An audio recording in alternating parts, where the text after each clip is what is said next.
உங்கள் வாழ்க்கையில் கஷ்டங்களை போக்கி வளமுடன் வாழச் செய்யும் கல்வுப்பு பரிகாரம். அதிகாலை எழுந்தவுடனே 2 கைகளையும் கல்வுப்பை வைத்து மூடிக்கிட்டு கிழக்கு பக்கமா பார்த்து உட்கார்ந்துக்கோங்க.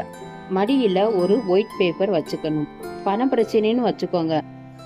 கண்ணை மூடிக்கிட்டு, எனக்கு நிறைய பணம் கிடைச்சிருச்சு, என்னோட கடன் பிரச்சனை தீர்ந்து விட்டது, என்னோட எல்லா கஷ்டமும் தீர்ந்துருச்சுன்னு சொல்லணும்.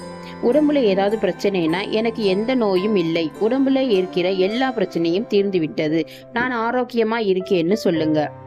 மாமியாரால பிரச்சனைன்னு வச்சுக்கோங்க. கண்ணை மூடிக்கிட்டு, எனக்கும் என் மாமியாருக்கும் எந்த பிரச்சனையும் இல்லை, நாங்க சந்தோஷமா இருக்கோம், என் மாமியார் ரொம்ப நல்லவங்க, நான் அவங்கள புரிஞ்சுக்கிட்டேன்னு சொல்லுங்க. மனசுக்குள்ளேயும் சொல்லலாம், வாய் விட்டு சத்தமாகவும் சொல்லலாம். 10 நிமிஷம் சொன்னா போதும். முடிஞ்சதும் கையில் வச்சிருந்த உப்பை மடியில் வச்சிருக்கிற ஒயிட் பேப்பர்ல கொட்டி சிந்தாம மடிச்சு ஓடுற தண்ணியில கலந்து விட்டுருங்க. இதை செஞ்சு பாருங்க, 10 நாளுக்குள்ள பலன் தெரியும். பண்ணுங்க.